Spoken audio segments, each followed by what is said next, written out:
क्या नाम है आपका दीदी? हेमलता। अच्छा, आपने यहाँ पे किस चीज़ का इलाज करवाया दीदी? बहुत सही था। यदि हमारी कॉलोनी में यदि हमारे आसपास कोई भी फास्ट फूड की रेडी या मतलब कोई भी स्टॉल लगाता तो उसका मतलब ये है कि उस स्टॉल के ऊपर 50 पेशेंट तैयार हो चुके हैं जिनको बवासीर है। बवासीर का इलाज साफ सुथरे से करवाने के बाद ना होने की संभावना सिर्फ 1% है, नहीं तो मरीज 99% बिल्कुल ठीक हो जाता है। आपने आज तक मुझसे कभी ये नहीं पूछा कि आप लाइफ टाइम की गारंटी क्या देते हो। मेरी लाइफ टाइम की गारंटी आपने पूछा ना जितेंद्र जी के इतने सारे मरीज बैठे हैं बाहर, ये मेरी लाइफ टाइम की गारंटी। अपने पहाड़ी भाइयों को कहना चाहता हूँ जो उत्तराखंड में देहरादून से मुझे देख रहे हैं हमारे पहाड़ी भाई, जल्द से जल्द आए और अपने इलाज का समाधान पाए। आप भी बहुत ज़्यादा परेशान हो जाते हैं बंगालियों के चक्कर में पढ़ के, गलत सल टिक्के लगवा लेते हो, गलत धागा बंधवा लेते हो, उनके चक्करों से बचे। आप हमारे मुजफ्फरनगर के सेंटर पर आए जो कि आपको बहुत नज़दीक पड़ेगा। हरिद्वार से मात्र सिर्फ 1 घंटे का रास्ता है। हमारी तरफ से कोई ऑनलाइन दवाइयाँ नहीं दी जाती और ना ही हम मरीज को कोई ऑनलाइन देखते। हमारे पास तो सिर्फ आने के बाद ही समाधान हो सकता है। आप देख रहे हैं सिटी तहलका और सेहत तहलका।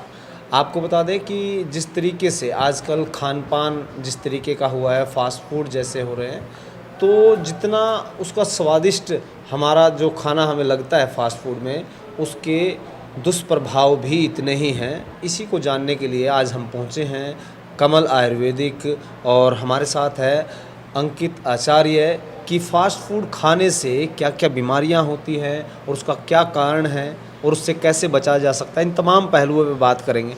अंकित जी, आपका स्वागत है। नमस्कार जी जितेंद्र जी, सिटी तहलका की तरफ से जितने भी दर्शक मुझे देख रहे हैं उन सभी को मेरा हाथ जोड़कर सादर नमस्कार। अच्छा अंकित जी, एक बात बताइए, आज जिस तरीके से खान पान में इतना बदलाव हुआ है, क्योंकि पहले आयुर्वेदिक तरीके से पद्धति से लोग चलते थे, ग्रामीण आंचल से हो या, लेकिन जिस तरीके से बदलाव तेज़ी से हो रहा है उससे दुष्प्रभाव भी उतने ही ज़्यादा आ रहे हैं। हॉस्पिटल में मरीजों की संख्या बढ़ रही है।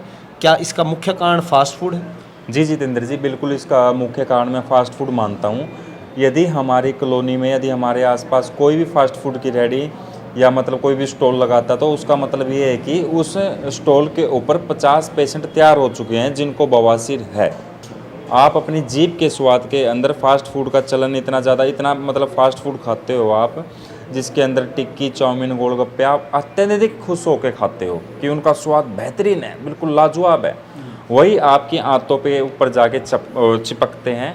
आंतों पे चिपकने के कारण बनती है उनको फिर कॉन्स्टिपेशन, कब्ज के कारण वो मोशन जाते समय जोड़ लगाते हैं। जोड़ लगाने के कारण उनकी वेंस का फूलना, यही बवासीर है। इसके 2 प्रकार है, खूनी बादी। यदि बवासीर के अंदर मरीज को खून आता है, पेशेंट को खून आता है, तो हार्ड मोशन के कारण उसका लैट्रिन के रास्ते का मस्सा छिल जाता है, जिस कारण से उसको खून गिरता है। या तो लैट्रिन के साथ लग के आता है या बूंद गिर के गिरेगा खून उसका। बिल्कुल। ये कितने प्रकार की होती है जो बवासीर है, पाइल्स जिसे हम अंग्रेजी में शब्द कहते हैं, ये कितने प्रकार की होती है? मैं आपके चैनल के माध्यम से बताना चाहता हूँ जितेंद्र जी, सिटी तहलका चैनल के माध्यम से जितने भी मरीज मुझे देख रहे हैं, लाइव देख रहे हैं, मैं उन सभी को बताना चाहता हूँ कि बवासीर सिर्फ 2 प्रकार की होती है, खूनी और बादी। बादी में खून नहीं आता, खूनी में खून आता है। लेकिन जो खूनी में मरीजों की जो हम देखते हैं समस्या, उनमें उनको दर्द नहीं होता और बादी में बहुत ज़्यादा दर्द होता है। दर्द इतना होता है मरीजों को कि वो उठने में, बैठने में, चलने में, फिरने में बहुत ज़्यादा परेशान रहते हैं। जी जी, ये लक्षण क्या होते हैं जो शुरुआती दौर में इसको पहचान लिया जाए, या किस तरीके से होते हैं? ये बवासीर के लक्षण की बात करूँ मैं, बवासीर के जो लक्षण है, गुदा से खून आना, गुदा से मस्से बाहर आना, गुदा में सूजन होना, गुदा में खुजली लगना, गुदा में जलन मारना, ये बवासीर के मुख्य कारण हैं। जी, तो इसका आयुर्वेद में क्या इलाज संभव है? इसका आयुर्वेद के अंदर ही संभव इलाज है। मैं आपके चैनल के माध्यम से बताऊं, न्यूज़पेपर मेरे पास अभी नहीं, कल मैंने न्यूज़पेपर में पढ़ा कि ब्रिटेन के अंदर महिला ने अपनी 2 सर्जरी करवाई एलोपैथ के अंदर। एलोपैथ की सर्जरी करवाने के बाद भी महिला को 2 सर्जरी करवाने के बाद भी फिर भी उसको फिस्टुला, तो उसने हमारे भारत के BHU बनारस हिंदू यूनिवर्सिटी के अंदर जो कि यूपी में है, उसने अपना सार सूत्र के साथ अपना इलाज करवाया पाइल्स का। और इलाज करवाने के बाद महिला ने खुद न्यूज़ वालों के सामने आके कहा कि इस दुनिया में जो कि पाइल्स का सर्वश्रेष्ठ इलाज है वो सार सूत्र से। ये सार सूत्र के बारे में मैं आपको बताना चाहता हूँ। सार सूत्र इस चीज़ में क्यों सर्वश्रेष्ठ है? आप WHO विश्व स्वास्थ्य संगठन की गाइडलाइंस के अनुसार आप WHO की वेबसाइट पे जाके देख सकते हो कि जो 98.4 का जो रेशियो सार सूत्र ने दिया है वो बिल्कुल सही दिया है। कि बवासीर का इलाज सार सूत्र से करवाने के बाद ना होने की संभावना सिर्फ 1% है, नहीं तो मरीज 99% बिल्कुल ठीक हो जाता है। अंकित जी, क्या कारण है कि जिस तरीके से लगातार जो लोग मरीजों की जो संख्या बढ़ती जा रही है और ऐसे में आयुर्वेद को इतनी सफलता नहीं मिल पाई, जबकि जो कि बहुत प्राचीन हमारा ये पद्धति रही है, जितने भी योग गुरु रहे हों या फिर आचार्य रहे हों इस आयुर्वेद को और बढ़ावा देने के लिए, लेकिन आज के टाइम में बहुत ज़्यादा एलोपैथी ज़्यादा बढ़ रहा है, क्या कारण मानते हैं? आज से जितेंद्र जी, आप चैनल के माध्यम से मैं मरीजों से पूछना चाहता हूँ कि आज से 5000 वर्ष पहले कौन सर्जरियाँ करता था? आज से 5000 वर्ष पहले जो सर्जरियाँ होती थी वो हमारी शिशुऋषि भगवान जी सर्जरियाँ करते थे। जो महर्षि थे शिशुऋषि भगवान जी, वो सर्जरियाँ करते थे, और जिनकी तस्वीर भी मैं आपको अपने चैनल के माध्यम से दिखाना चाहता हूँ, जो कि आचार्य चरक जी हैं, जिनकी तस्वीर भी मैं अपने चैनल के माध्यम से आपको दिखाना चाहता हूँ कि जो आज के टाइम में एलोपैथ के अंदर जो इंस्ट्रूमेंट का चलन चल रहा है, जो कि बड़ी बड़ी हर्निया, अपेंडिस, दिल की सर्जरियों में जो इंस्ट्रूमेंट काम आते हैं, वो हमारे आचार्य चरक जी भगवान जी ने इंस्ट्रूमेंट का यूज करते थे आज से 5000 वर्ष पहले। जो कि अपने मतलब उस टाइम पे इन चीज़ों का इतना चलन नहीं होता था, तो अपने लक्कड़ वक्कड़ के कैसे भी बना के इंस्ट्रूमेंट का चलन करते थे। उस टाइम पे वो भी धागे के ऊपर जड़ी बूटियाँ लगा के पाइल्स का इलाज करते थे। उस टाइम में भी लोगों को पाइल्स होती थी। पाइल्स हर मरीज को है, पाइल्स और पथरी हर मरीज को है। किसी को उभर जाती है, किसी को नहीं उभरती। जो अपने खाने पीने का ध्यान नहीं रखता उनको पाइल्स होती है। और मैं आपके चैनल के माध्यम से बताना चाहता हूँ कि जो भी मरीज बवासीर का जो बोलते हैं कि एक टीके में जड़ से इलाज, जो तेजाब के टीके लगा लगा कर थक चुके हैं, जो जगह जगह से एलोपैथ के अंदर अपना इलाज करवा के थक चुके हैं, उन मरीजों के लिए मैं आपको बताना चाहता हूँ कि सार सूत्र सर्वश्रेष्ठ है। आयुर्वेदिक तरीके से इस पद्धति को जो है लोगों को जानना चाहिए, क्योंकि बहुत बड़ी चीज़ है। इसको लेकर के कोई साइड इफ़ेक्ट इसके नहीं होते हैं।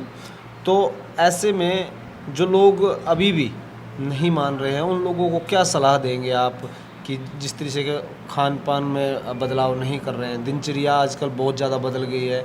सुबह खाना किस समय खाना चाहिए, क्या होना चाहिए, किस तरीके की? जितेंद्र जी, मैं आपके चैनल के माध्यम से मरीजों को बताना चाहता हूँ कि दिनचर्या के अंदर वो अपना सुबह शाम 4 से 5 किलोमीटर मॉर्निंग वॉक करे, नंगे पैर घास के ऊपर घूमे। घास के ऊपर घूमने के कारण उनकी आंखों की रोशनी भी तेज होती है। सुबह सुबह अपना खाली पेट 1-2 नारियल पानी पिए।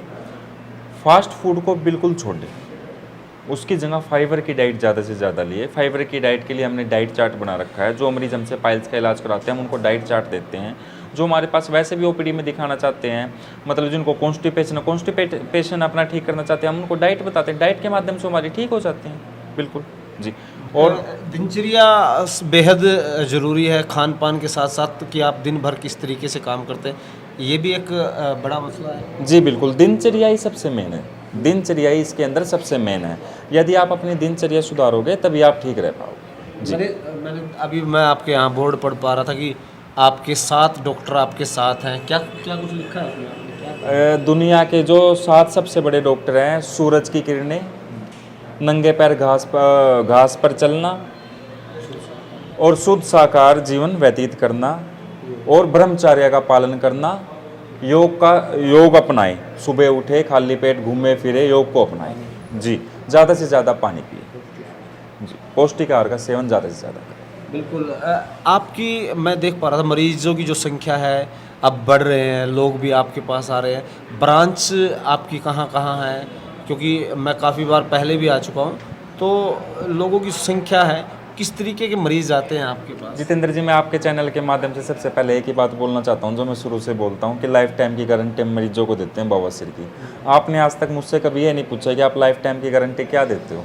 मेरी लाइफ टाइम की गारंटी आपने पूछा ना जितेंद्र जी के इतने सारे मरीज बैठे हैं बाहर, ये मेरी लाइफ टाइम की गारंटी है। ये मेरे कोई ऐड से देखे हुए मरीज नहीं है, ये मेरे पेशेंट से पेशेंट है जी, जो हर हफ्ते मुझसे मिलने के लिए यहाँ पे आते हैं। हर बुधवार को मेरी विजिट रहती है मुजफ्फरनगर के अंदर।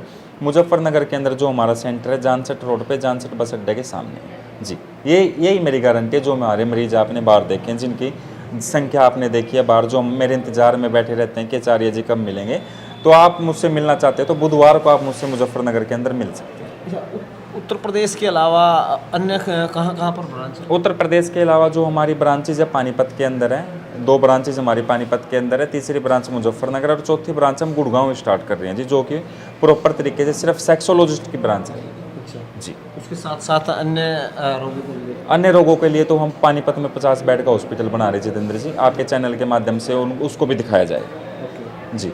क्या कुछ कहेंगे दर्शक जो देख रहे हैं? दर्शकों से सिर्फ यही अपील करना चाहता हूँ, हाथ जोड़ के ऑनलाइन दवाइयाँ मंगवाना छोड़ दो, अब भी मंगवाना छोड़ दो। ऑनलाइन दवाई मंगा लेते हो, बाद में देखते हो कि एक पेशेंट का फ़ोन आया, सर मैंने आपके पास से ऑनलाइन दवाई मंगाई थी, बोलो उन्होंने भी कमल के नाम से वेबसाइट बना रखी है। भैया कमल के नाम से तो दुनिया वेबसाइट बना रखी है, मैं किस को रोकता फिरूंगा? मैं नहीं किसी को रोक सकता। आप हमारे क्लिनिक पे आए, क्लिनिक पे आने के बाद ही आप हमें आमने सामने आके बात करें, उसके बाद ही आपका इलाज संभव होगा। आप घर बैठे ठीक होने की कोशिश ना करें। और अपन जी आखिरी सवाल अंकित जी, क्या लगता है कि जो पेशेंट हैं दूर दराज से भी आते हैं, आप जैसे कि आप कह रहे थे कि ऑनलाइन दवाइयाँ, क्या आपकी तरफ से ऑनलाइन दवाइयाँ दी जाती हैं? जी नहीं, हमारी तरफ से कोई ऑनलाइन दवाइयाँ नहीं दी जाती और ना ही हम मरीज को कोई ऑनलाइन देखते हैं। हमारे पास तो सिर्फ आने के बाद ही समाधान हो सकता है मरीज। तो किस तरीके से आ सकते हैं, कहाँ कैसे रास्ता रहेगा? मुजफ्फरनगर के अंदर फेमस चौक है टिकैत चौक के सामने ही बिल्कुल भारतीय कॉलोनी जानसठ बस अड्डे के बिल्कुल सामने, जानसठ रोड मुजफ्फरनगर, बिल्कुल आसान सा रास्ता है जी। ये थे हमारे साथ आचार्य अंकित जो कमल आयुर्वेदिक के संचालक हैं, और उन्होंने बताया कि किस तरीके से आयुर्वेद पद्धति ही सबसे महत्वपूर्ण है। और आज के ज़माने में जिस तरीके से खान पान की प्रक्रिया में जितना तेज़ी से बदलाव हो रहा है, उतने ही मरीजों की संख्या भी निरंतर बढ़ती जा रही है। तो हमारा यही मानना है कि इस तरीके की जो आयुर्वेदिक पद्धति है उसको हमें अपनाना चाहिए। और जहाँ पाइल्स को लेकर के दावा किया गया है डॉक्टर की तरफ से कि हम लाइफ टाइम की गारंटी देते हैं, ये दावा कितना कारगर साबित होता है और वो कैसा है वो देखने वाली बात होगी। आज की ये जानकारी आपको कैसी लगी हमें कमेंट बॉक्स के माध्यम से ज़रूर बताएं। यदि आपको पाइल्स से संबंधित कोई भी जानकारी लेनी है तो नीचे दिए गए नंबरों पर आप संपर्क कर सकते हैं। नमस्कार। क्या नाम है आपका दीदी? हेमलता। अच्छा, आपने यहाँ पे किस चीज़ का इलाज करवाया दीदी? बहुत सही था। डॉक्टर पल्लवी मैडम ने आपका इलाज किया? बिल्कुल, जो आपको पाइल्स की प्रॉब्लम होती थी उससे निजात पा चुके हो आप? और आपका लाइफ टाइम का गारंटी कार्ड बना के दिया ना डॉक्टर पल्लवी मैडम ने? ठीक है, डॉक्टर पल्लवी मैडम को क्या कहना चाहोगे अपने इलाज को लेकर? जी बहुत अच्छा है, आपने मेरा इलाज कर दिया। मैं बहुत दिनों से परेशान थी और अब मैं ठीक ठाक हूँ। मरीज हमें देखते हैं ऑनलाइन के माध्यम से, उनको क्या कहना चाहोगे? जी मैं यही कहना चाहूँगी कि आप लोग यहाँ आके इलाज कराएं और ठीक हो जाएंगे। ठीक है, आप खुश है ना दीदी? बिल्कुल। ठीक है, थैंक यू दीदी।